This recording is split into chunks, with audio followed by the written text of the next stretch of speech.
KKMD 643화 수리온과 LAH가 수출 다크호스로 떠오르게 된 세 가지 이유. KKMD 카이 본사 회전익 파트를 방문하다.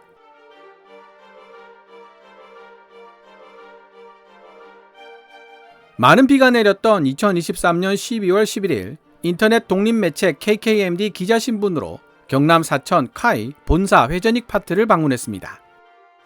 사실 2년 전에도 방문해서 한참 조립이 진행 중이던 KF-21 보라 메시제기를 바로 옆에서 두 눈으로 직접 볼 수 있는 기회가 있었는데요. 당시에는 사정이 있어서 KF-21 보라 메시제기를 직접 보고 왔다는 말씀을 드릴 수가 없었습니다. 여러 면에서 민감한 시기였기 때문입니다. 오늘 카이 조립동 여러 곳과 한국항공서비스 캠스 조립동을 돌아다니며 정말 많은 종류의 군용기와 군용 헬기들을 만날 수 있었습니다. KF-21 보라 메시제 6호기와 FA-50 계열 전투기들은 물론이고 F-15 동체, 정비를 받고 있는 KF-16, 재생 작업 중인 P-3C 오라이온, 개량 작업이 한창인 신형 백두정찰기, 양산 작업에 들어간 소형 무장헬기 LAH CJ-123호기, 수리온, 관용헬기, 닥터헬기 등등 다 기억나지 않을 정도입니다. 늘 스스로를 밀떡이라기보다는 번역가라고 생각해 왔는데 막상 눈앞에 기사로만 접했던 군용기들을 보고 있으니 가슴 벅차고 감개무량한 것이 제가 잘못 생각하고 있었던 것 같습니다. 밀떡 기질도 어느 정도 있다는 사실을 인정해야 되겠네요. 2년 전 카이 본사 조립동을 방문했을 때는 한창 조립 중이던 KF-21 시제기 외에는 빈자리가 많이 보였었는데 오늘은 말 그대로 빈자리가 보이지 않을 정도로 생산 라인이 활발하게 돌아가고 있었습니다.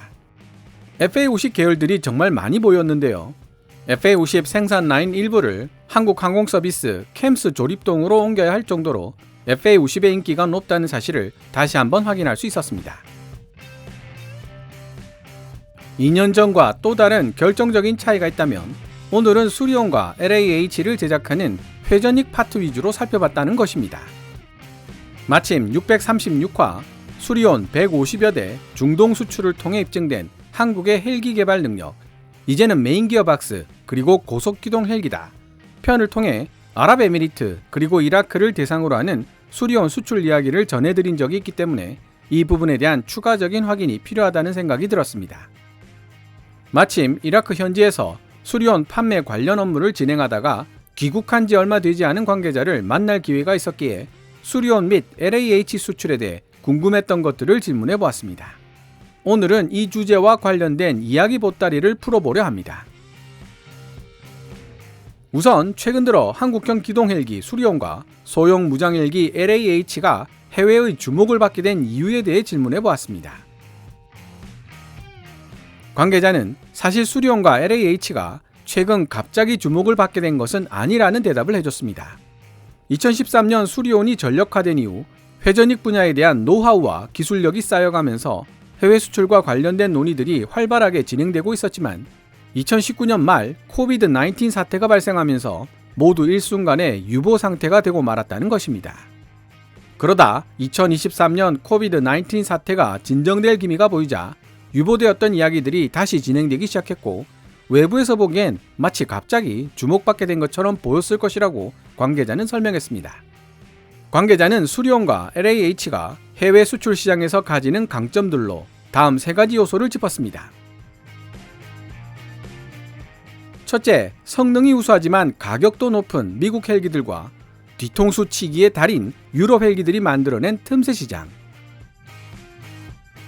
아파치, 블랙호크, 치누크 등으로 대표되는 미국산 헬기의 품질과 작전 수행 능력은 자타가 인정하고 있습니다. 그러나 미국은 이러한 헬기들을 판매할 나라를 선정할 때 매우 깐깐한 기준을 제시합니다. 더구나 나라마다 헬기에 대한 수요가 굉장히 다양하며 실제로 운용하고 있는 모습도 제각각입니다. 즉, 모든 나라들이 미국 헬기를 사용할 수 있는 것도 아니고 또한 모든 나라들이 미국 헬기를 사용해야 할 필요가 있는 것도 아니라는 뜻입니다. 미국산 헬기보다 품질은 떨어지더라도 자국 상황에 적합한 가성비 좋은 헬기가 필요한 경우가 분명히 존재합니다. 유럽 헬기들의 경우 가격이 저렴하지도 않지만 제품을 판매하기 전에는 간이라도 빼줄 것처럼 영업을 하다가 막상 제품을 판매하고 난 이후 태도가 돌변하는 모습을 자주 보여 좋지 않은 학습 효과만 남겼습니다. 가장 대표적인 사례가 기술 이전과 관련된 부분인데요. 함께 자리에 있던 다른 관계자는 미국도 나쁜 X지만 유럽은 더 나쁜 X라는 게 문제라고 혀를 찼을 정도입니다. 하지만 후발주자인 대한민국이 시장에서 살아남기 위해서는 진심을 담은 영업을 할 수밖에 없고 실제로 갑질을 당하는 약자의 입장에 섰던 경험도 많기 때문에 헬기 분야에서 새로운 파트너를 찾는 해외 국가들에게 제3의 대안으로 떠오르고 있는 중입니다. 말이 나온 김에 아랍에미리트와 수출 상담이 진행되고 있는 수리온 해양경찰청 파생형에 대해 잠깐 언급을 하겠습니다. 아랍에미리트가 군용 마린온이 아닌 관용 헬기인 해양경찰청 파생형을 도입하려는 이유는 두 가지 정도로 요약될 수 있습니다. 오늘 카이 본사에서 직접 확인한 사항입니다만 아이러니하게도 관용 헬기인 해양경찰청 파생형에 탑재되어 있는 항전 장비들이 현재 마린온에 탑재된 것들보다 훨씬 더 우수한 성능을 지니고 있습니다. 마린온은 군용이기 때문에 장비를 교체할 때 많은 절차와 테스트를 거쳐야 하는 어려움이 있습니다. 반면 해양경찰청 헬기는 민간 관용 헬기이기 때문에 최신 항전 장비를 신속하게 탑재할 수 있다는 장점이 있죠. 실제로 오늘 제가 보고 온 해양경찰청 헬기에는 최신 A사 레이더와 전자광학 탐지 장비 EOTS가 탑재되어 200km 밖의 목표물을 식별할 수 있을 정도로 수리온 계열들 중 가장 우수한 항전 장비를 갖추고 있습니다. 조종석에도 마린온에 탑재된 것보다 훨씬 더 큰 크기의 다목적 대화면 시험기가 4대나 설치되어 있었고요. 아랍에미리트가 해양경찰청 파생형에 관심을 가지는 두 번째 이유는 우선 군용으로 쓸 수 있으면서도 추후 민수용 헬기로 좀 더 손쉽게 전환할 수 있는 기종을 찾고 있었기 때문입니다. 군용 마린온의 경우에는 민수용 헬기로 전환하기가 상대적으로 쉽지 않습니다. 관계자의 설명에 따르면 원래 이라크가 먼저 수리온 도입 의사를 나타냈다고 합니다. 그런데 이라크를 지켜보던 아랍에미리트가 수리온에 흥미를 가지게 되었고 관용 해양경찰청 헬기가 자신들이 원하던 기종이라는 생각이 들자 오히려 적극적으로 일종의 새치기를 한 것이라는 사실도 알게 되었습니다. LIG 넥스1이 진출하면서 무장 제작 능력을 갖추게 된 아랍에미리트는 자신들이 만든 무장을 통합시켜줄 수 있는 체계 개발 능력과 플랫폼을 지닌 업체를 찾고 있었고 그런 조건에 딱 맞는 곳이 한국항공우주산업 카이였던 것입니다. 문제는 최신 A사 레이더와 전자광학 추적 장비 EOTS 등이 탑재된 해양경찰청 헬기의 가격이 아랍에미리트가 예상했던 가격보다 높게 형성되어서 애초에 이야기되었던 50대의 절반 정도만 먼저 도입하는 방안도 논의되고 있다는 사실이었습니다. 제가 이전에도 말씀드렸지만 방산 관련 계약들이 워낙 변수가 많아서 지켜봐야 하는 경우가 대부분입니다. 관계자의 표현을 빌리면 아랍에미리트에 비하면 오히려 이라크는 양반축에 속한다고 합니다. 어쨌든 지금까지 말씀드렸던 이유로 세계 헬기 시장, 특히 중동과 동남아시아에 틈새 시장이 생겼고 수리온과 LAH가 여기를 공략하고 있습니다. 중동과 동남아시아 지역은 세 번째로 설명드릴 이유와도 깊은 연관관계를 맺고 있어 향후 주목해야 할 시장으로 분석되고 있습니다. 둘째, 코비드-19 시기를 거치면서 붕괴된 물류 공급망과 헬기 생산 능력. 코비드-19을 거치면서 세계 여러 나라의 헬기 생산 라인이 대부분 멈춰 있었던 상황이었고 그 결과 소규모 부품업체들이 연이어 도산을 하면서 물류 공급망이 붕괴되고 말았습니다. 현재 헬기 생산 비용을 코비드-19 전과 비교해보면 상당 부분 상승해 있는 상황이고요. 하지만 이런 상황 속에서도 한국항공우주산업 카이 회전익 생산 라인은 수리온 생산과 LAH 양산 계약을 통해 계속 유지될 수 있었습니다. 따라서 현재 만족스러운 헬기 생산 능력을 갖춘 곳은 카이를 포함해 극소수 업체에 불과한 실정입니다. 위기는 곧 기회라는 금언이 절로 떠오르는 대목입니다. 셋째, 러시아 우크라이나 전쟁 및 이스라엘 하마스 전쟁의 영향. 중동 그리고 동남아 지역에는 구소련 혹은 러시아의 무기체계 및 헬기를 사용하는 나라들이 꽤 있습니다. 그러나 러시아 우크라이나 전쟁의 영향으로 러시아에게 금수 조치가 부과되었고 더 이상 부품을 구할 수 없게 된 러시아제 헬기 대부분이 이륙 금지 상태로 남겨져 있습니다. 대한민국의 경우도 예외는 아닙니다. 2023년 12월 3일 KBS 뉴스 보도에 따르면 산림청은 러시아제 카모프 KA-32 헬기 29대를 산불 진화용으로 쓰고 있습니다. 그런데 미국의 금수 조치 때문에 부품을 구할 수 없어 애물단지로 전락하고 말았다는 내용입니다. 이와 유사한 상황이 중동과 동남아시아 전역에 만연해 있다는 뜻입니다. 특히 중동 지역은 엎친 데 덮친 격으로 이스라엘 하마스 전쟁까지 발발해 헬기에 대한 수요가 폭발적으로 증가할 것으로 예상되고 있는 상황입니다. 이번 사태를 계기로 러시아제가 아닌 미국 혹은 나토 표준 헬기를 구매하고 싶어하는 중동 동남아 국가들의 숫자가 많이 늘어날 것이라는 의미이기도 합니다. 그러나 이미 말씀드렸다시피 미국은 헬기 판매 대상 국가 선정에 매우 신중한 태도를 취하고 있습니다. 관계자는 중동이나 동남아 지역에는 중국이나 러시아가 생산한 지대공 미사일을 운용하는 국가들이 많은데 만약 이런 나라에 미국이 헬기를 수출했다가는 자국 헬기를 대상으로 격추 테스트를 하는 사태가 발생할 수도 있다는 걱정을 하지 않을 수가 없다는 이해하기 쉬운 예를 들기도 했습니다. 그렇다고 유럽에서 나토 표준 헬기를 구매하자니 이미 언급했던 뒤통수 맞았던 경험이 발목을 잡고요. 이래저래 따져봤을 때 미국과 유럽을 제외한 나머지 헬기 개발 및 생산이 가능한 국가들 중에서 나토 표준 헬기를 생산하는 나라는 대한민국밖에 없다는 결론에 도달하게 되는 것입니다. 여담으로 관계자와 차량으로 이동하던 중 직접 제 귀로 들었던 내용입니다만 카이 고객들 중 한 곳에서 원가 수십원 단위의 헬기 부품 하나가 필요하다고 요청해 왔습니다. 문제는 이 부품이 해외에서 수입해 와야 하는 특수한 종류였기 때문에 관세가 붙고 가망 인증까지 거치면 수십원에 불과하던 가격이 수십만원까지 치솟는다는 데 있었습니다. 따라서 이러한 종류의 부품들은 대량 구매를 원칙으로 하고 있었는데요. 카이는 국내 고객들의 편의를 위해 이런 종류의 부품들도 원한다면 하나 혹은 두 개라도 제공하고 있었습니다. 반대로 만약 미국이나 유럽의 헬기 업체였다면 원가 수십원의 부품이라고 하더라도 얄짤없이 하나에 수십만원을 청구했을 것입니다.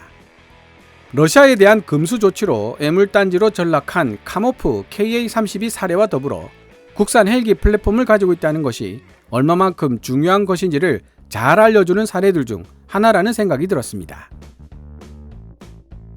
지금까지 한국항공우주산업 카이가 제작하고 있는 한국형 기동헬기 수리온과 소형 무장헬기 LAH가 해외에서 주목받고 있는 이유를 생각해봤습니다. 또한 관계자는 수리온도 수리온이지만 소형 무장헬기 LAH의 해외 시장이 더 클 수도 있다는 분석을 내놓기도 했습니다. 그렇게 생각하는 구체적인 이유를 듣지는 못했지만 아마도 수리온보다 더 저렴한 가격대로 구매할 수 있으며 LCH라는 민수용 버전도 있다는 점에서 그렇게 분석한 것이 아닌가 혼자 추론해봤습니다. 실제로 오늘 한국항공서비스 캠스 조립동에서 목격한 제주 권역외상센터 소속 닥터 헬기는 소형 무장헬기 LAH의 민수용 버전인 LCH 양산형 1호이기도 합니다. 마지막으로 수리온 수출을 위해 이라크에 파견되었던 관계자에게 이런 질문을 던져봤습니다. 현장에서 일하실 때 어떤 점이 가장 힘드신가요? 관계자는 미국과 유럽의 헬기 업체들이 중동과 동남아 시장을 선점하고 텃세를 부리며 근거 없는 가짜뉴스를 마치 진짜 팩트인 양 둔갑시키는 블랙 마케팅이 가장 이겨내기 힘든 스트레스라고 고백했습니다. 실제로 에어버스 헬리콥터가 하청업체 관리감독을 부실하게 했던 결과로 발생한 비극적 사고인 마리논 추락을 마치 한국 항공우주산업의 기술력 부족 때문에 발생한 사고인 것처럼 경쟁사가 마케팅하는 모습을 보고 분노와 슬픔을 느꼈다고 이야기해 주더군요. 그리고 이러한 블랙 마케팅의 배경에는 어떻게든 계약을 따내기만 하면 수주 금액의 최대 5%를 합법적인 수수료로 챙겨갈 수 있는 무기중개상, 일명 오파상들이 압력하고 있는 경우가 대부분입니다. 말레이시아 경전투기 수주전 과정과 폴란드가 FA-50을 선정하는 과정에서도 테자스나 M346을 판매하려는 현지 무기 중개상들이 FA-50에 대한 블랙 마케팅을 무기로 삼았다는 사실을 외신을 통해 간접적으로 알 수 있었고요. 그런데 관계자의 이야기를 들어보면 수리온을 대상으로 하는 경쟁사의 블랙 마케팅은 국내에서도 어렵지 않게 찾아볼 수 있다고 합니다. 실제 사례로 KKMD 게시판을 통해 수리온 의무 헬기에 폭이 좁고 야간 비행이 어려워 환자 치료 및 후송에 제한이 많다고 들었는데 확인해 달라는 요청을 받고 관계자에게 확인을 요청했던 일을 들 수 있습니다. 관계자들 중 헬기 조종사 출신인 분이 저를 수리온 의무 헬기로 직접 데리고 가서 설명을 해줬는데요. 보통 환자를 싣고 오는 들것의 길이가 2m인데 수리온 의무 헬기의 폭이 1.98m이기 때문에 폭이 들것보다 조금 좁다는 말은 사실이라고 했습니다. 문제는 대신 수리온 의무 헬기의 길이가 길기 때문에 들것의 방향을 90도로 꺾어서 넣으면 2층 침대 형태로 된 공간에 총 4개의 들것을 수용할 수 있고 가운데 공간에서 또 다른 환자를 눕힐 수 있어 동시에 5명의 환자를 치료하면서 이송이 가능하다는 설명을 들을 수 있었습니다. 그리고 수리온의 야간 비행에 제한이 있다는 말도 사실과 완전히 다르다는 것을 확인했는데요. 야간에도 계기 비행이 가능하도록 설계되어 있다는 사실과 야간 비행의 필수인 야간 투시 고글과 함께 사용할 수 있는 적외선 실내등과 적외선 서치라이트 등의 존재도 확인을 했습니다. 수리온에 대한 무지와 어떻게 보면 악의적인 보도들도 상당수 있다는 사실을 보여주는 대표적인 사례가 KKMD 286화 국산 헬기 수리온 연료 탱크에 물이 둥둥 모 TV 기사 내용에 대한 팩트체크 그것이 알고 싶다 편에 소개되어 있습니다. 방송국 기자가 비중이 더 큰 물이 기름 성분인 연료 위에 둥둥 떠 있다고 보도한 내용입니다. 물이 기름 위에 둥둥 떠 있는 것이 정상일까요? 아니면 기름이 물 위에 둥둥 떠 있는 것이 정상일까요? 그 외에도 수리온과 국내에서 경쟁하고 있는 해외 헬기 업체들, 정확하게는 거래를 대행하는 오파상들이 수리온을 비하하고 자신들에게 유리한 내용만 적시하여 보도자료로 내보낸 사례도 비일비재하다고 합니다. 보통 대당 500에서 600억은 훌쩍 넘는 해외 헬기를 한 대 팔 때마다 25억에서 30억 사이의 수수료를 합법적으로 챙겨갈 수 있으니 무기 중개상들이 눈에 불을 켜는 것이겠죠. 2020년 10월 21일자 헤럴드 경제뉴스를 읽어보면 더 기가 막힙니다. 영상을 마치기 전에 해당 기사의 주요 부분을 발췌해 보겠습니다. 방사청으로부터 제출받은 자료에 따르면 방사청이 지난 2013년 이후 체결한 계약들 중 55.1%가 무기 중개상을 통해 거래된 것으로 확인되었다. 이로 인한 거래 액수는 3조 2천억 원에 달하고 무기 중개상의 중개 수수료만 약 1,600억 원에 달할 것으로 추정된다. 2017년 이전에는 무기 중개상 중개 수수료 신고 규정이 없어 중개 수수료로 얼마를 받았는지 확인조차 어렵다. 무기 중개상 중개 수수료 신고제가 도입된 2017년 이후 신고된 총 95건의 계약에서 평균 수수료율은 약 5%였다. 방위사업관리 규정에 따르면 무기를 해외에서 수입할 경우 무기 중개상을 거치지 않을 것을 원칙으로 하고 있다. 그러나 2013년 이후 200만 달러 이상 국외 구매 중 무기 중개상을 통해 이루어진 계약이 전체의 60%에 달한다고 밝혔다. 규정이 유명무실하다는 의미다. 설훈 의원은 무기 중개상을 통한 해외 무기 구매는 비용 상승, 중개 수수료를 이용한 탈세, 로비 자금 조성 등 방산 비리의 원인이기 때문에 정부는 직거래 원칙을 세웠다며 그러나 여전히 중개상을 통한 구매가 상당 부분을 차지하고 있다면서 방사청은 가급적 직거래를 하고 중개 수수료 신고제 이행 점검을 철저히 해야 한다고 지적했다. 오늘 KKMD에서 준비한 내용은 여기까지입니다. 시청자 여러분들의 좋아요와 구독 그리고 광고 시청은 KKMD의 미래를 위한 양식이 됩니다. 후원 멤버 및 슈퍼땡스로 후원해주시는 고마운 분들의 댓글은 항상 감사한 마음으로 챙겨 읽고 있습니다. 방송되었던 내용들은 KKMD 공식 블로그에서도 만나보실 수 있으니 구글이나 네이버 검색창에서 KKMD를 검색해 보시기 바랍니다. 지금까지 시청해 주셔서 감사합니다. 케빈즈 밀리터리 채널 KKMD